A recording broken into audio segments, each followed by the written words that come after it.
Hello guys, जय श्री राम। मैं अपने फिटनेस जर्नी के स्टार्टिंग स्टेज पर बहुत वीक हुआ करता था। अपने ओवरऑल वीक फिजिक को लेकर मैं भी बहुत परेशान था। मैंने काफ़ी कम समय में एक अच्छी बैक डेवलप की है। आज मैं आपको कम समय में अच्छी बैक डेवलप करने का अपना एक्सपीरियंस शेयर करूंगा। So let's be Slow with. down, don't wanna hear it talking shit from the drama. Keep it coming, I'ma send you to your mama. Mr. Whip, whip, whip, with the guns out. Dropping bodies in the place till the sun's out. Can't fuck with this, I'm doing it for try. Just when the bullets fly, I'm the last one to die.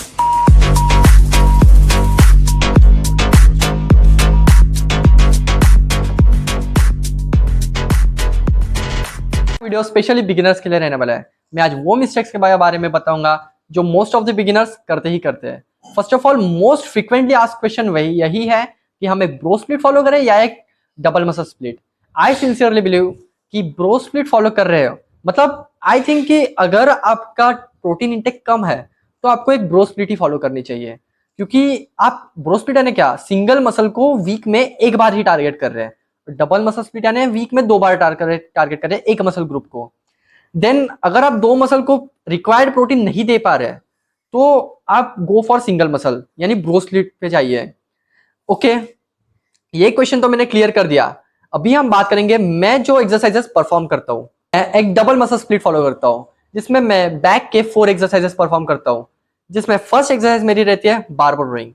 अब barbell rowing की हम बात करें, ये अपने आप में एक बहुत से एक्सरसाइज है, लेकिन मैक्सिमम बिगिनर इसे इसीलिए परफॉर्म नहीं करते क्योंकि उन्हें स्टेबिलिटी नहीं मिलती, उनका टॉर्सो बहुत बेंड होता है।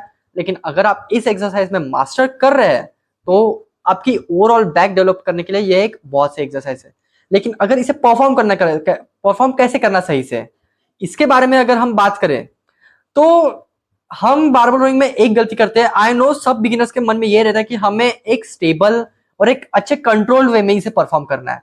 बट कंट्रोल वे यानी क्या? अगर आप टू इसेंट्रिक जो कहते हैं हम, यानी निगेटिव रेप, जब आप बारबल को नीचे ले जा रहे हैं तो आप क्या करते हैं कि कंट्रोल वे यानी 3 सेकेंड्स या 4 सेकेंड्स तक हमें उसे नीचे ले जाना है। लेकिन ऐसा नहीं है। बारबल रोइंग में ऐसा है कि अगर आप 3 सेकेंड्स तक उसे नीचे ले जा रहे हैं तो 3 सेकेंड्स तो ठीक है, फिर भी 4 सेकेंड्स तक आप नीचे ले जा रहे हैं तो आपको जो एक्सक्लूसिव में उसे कॉन्ट्रैक्ट करना है वो आपका नहीं हो पाएगा। यानी आपको स्ट्रेच तो बहुत मैक्स लेवल, एक्सट्रीम लेवल तक स्ट्रेच करना है, क्योंकि आपका मसल किसमें लाई करता है, कॉन्ट्रैक्ट एंड स्ट्रेच।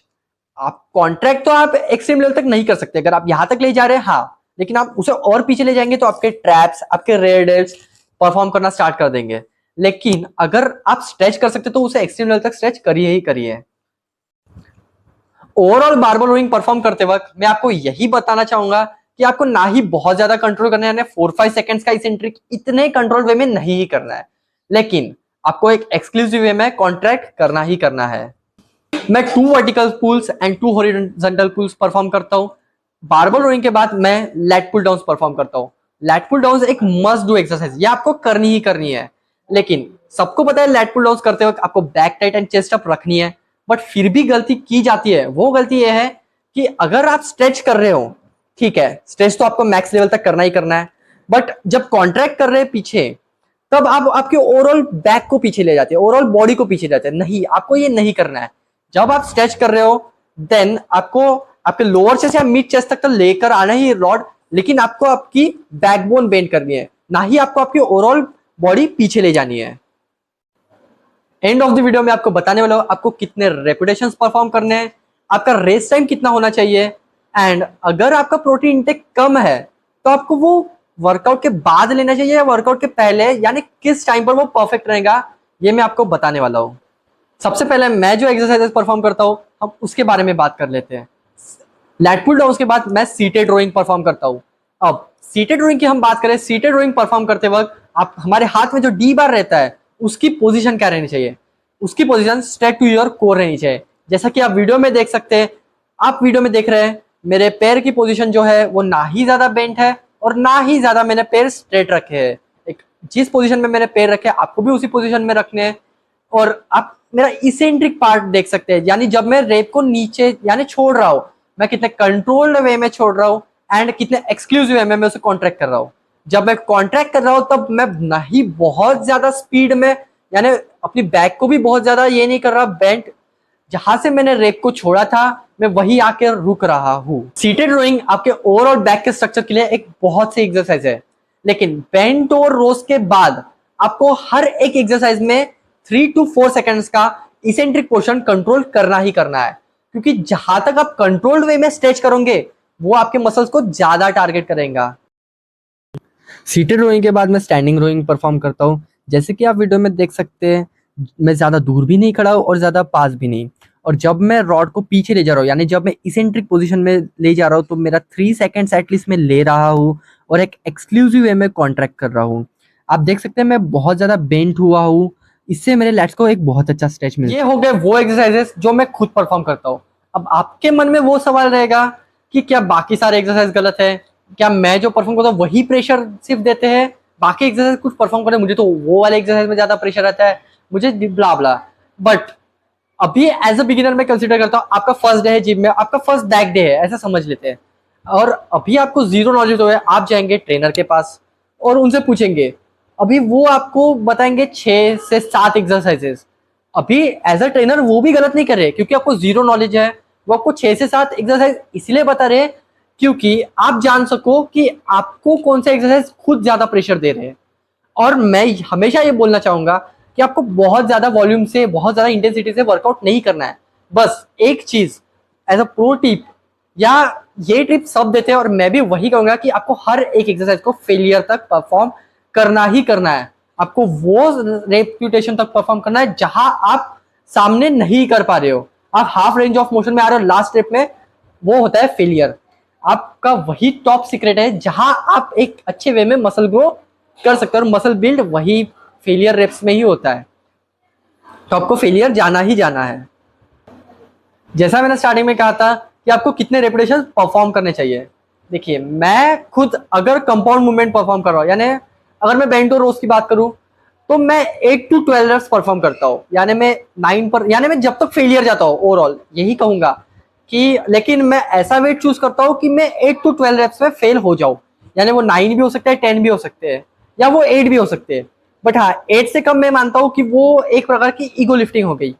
तो मैं 8 to 12 रेप्स परफॉर्म करता हूँ। और मैंने कहा था कि रेस्ट टाइम कितना रहना चाहिए आपके इस सेट में। अगर आप एक कंपाउंड मूवमेंट परफॉर्म कर रहे हैं तो मैक्सिमम या मिनिमम रेस्ट टाइम आपको 4 to 5 मिनट्स रखना ही रखना है। सबसे इंपॉर्टेंट, आपका प्रोटीन इंटेक कम है, मैं नहीं ज्यादा प्रोटीन खा पा रहा हूँ, तो आई थिंक आपको ब्रो स्प्लिट फॉलो करो, क्योंकि प्रोटीन इंटेक कम है, आप सिंगल मसल को आपका ओवरऑल प्रोटीन जा रहा है। बट कब खाना आप, देखिए मैं जब बिगिनिंग स्टेज पे रहता था मेरा भी प्रोटीन इंटेक, मैं ज्यादा से ज्यादा 4x तो खा ही लेता था, और उससे आगे कुछ नहीं, घर का खाना नॉर्मल। और as a beginner I don't think कि आपको भी बहुत ज्यादा प्रोटीन खाना चाहिए। बट अगर आपको खा रहे हैं तो मैं खुद वर्कआउट के बाद मैं जितना प्रोटीन खा सकूं उतना खाता था। मैं दिन भर कुछ भी खाऊं फिर, लेकिन वर्कआउट के बाद में जितना प्रोटीन खा सकूं मैं उतना खाता था। एंड मोस्ट इंपॉर्टेंट गाइस, अगर आप नो मैटर आप कितने डिसिप्लिन हो, कितने कंसिस्टेंट हो, एक फैक्टर ऐसा है अगर वो आपके अंदर है तो शायद आपको ग्रो करने में थोड़ी और दिक्कत जाएंगी, वो है ईगो लिफ्टिंग। अब ईगो लिफ्टिंग एक्चुअली में होता क्या है, what does it actually mean?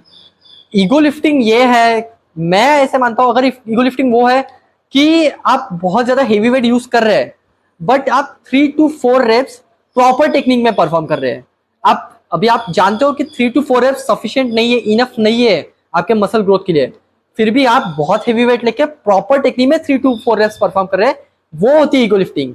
ये नहीं कि आपने बहुत ज्यादा वेट लोड कर लिया और आप सिर्फ 8-9 रेप्स परफॉर्म कर रहे हो, सिर्फ नहीं, 8-9 reps is a good rep, but आप वो परफॉर्म कर रहे हैं लेकिन अपना टेक्निक ही गलत है, स्टार्टिंग रेप से ही आप गलत है, तो वो ईगो लिफ्टिंग नहीं हुई गाइस। एंड आपको अभी सवाल आएगा कि हमें डेडलिफ्ट करनी चाहिए नहीं करनी चाहिए।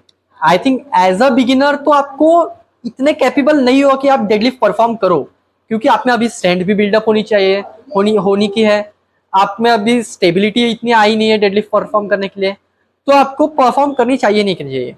हाँ एज अ बिगिनर तो नहीं करनी चाहिए, बट आपको करनी तो चाहिए। ऐसा नहीं कि हर बैक डे पर परफॉर्म करनी है। और आई डोंट थिंक कि डेडलिफ्ट से आपको एक्सट्रीम लेवल तक मसल ग्रोथ होगा, इतना हेल्प करेंगी, बट हाँ वो आपको कॉन्फिडेंस बिल्डअप करने में बहुत ज्यादा हेल्प करेगी। तो आपको डेडलिफ्ट परफॉर्म करनी है। इन द एंड में आपको वही बताना चाहूंगा कि आप कौन सी भी एक्सरसाइज परफॉर्म करो, लेकिन मैटर क्या करेंगे, आपकी स्टेबिलिटी और आप उस एक्सरसाइज में कितने मास्टर बन रहे हो। आपको बहुत ऐसे कहेंगे कि हाँ मुझे वीक टू वीक, मुझे हर वीक में बैक एक्सरसाइजेस चेंजेस करने चाहिए, मैं एक ही एक्सरसाइज कर रहा हूँ, नहीं। अगर आप एक एक्सरसाइज में भी मास्टर कर रहे हो ना, तो आपकी मसल ग्रोथ फिर भी होने वाले है। बस मैटर ये करता है कि आपको फेलियर तक जाना है। एंड एक क्वेश्चन आपके दिमाग में अभी होगा कि हमें ग्रिप कोसली यूज करनी चाहिए, हमें राउंड ग्रिप यूज करनी चाहिए, हमें थंबलेस ग्रिप क्यों नहीं चाहिए। मैं सारे एक्सरसाइज में सिर्फ जो फ्री वेट्स रहते हैं डंबल्स, हाँ डंबल्स में ही, और उसे छोड़ के सारे एक्सरसाइज में मैं थंबलेस ग्रिप यूज करता हूँ।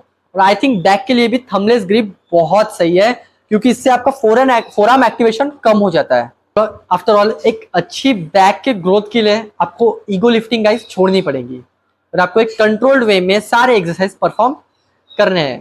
तो guys thank you for watching my video.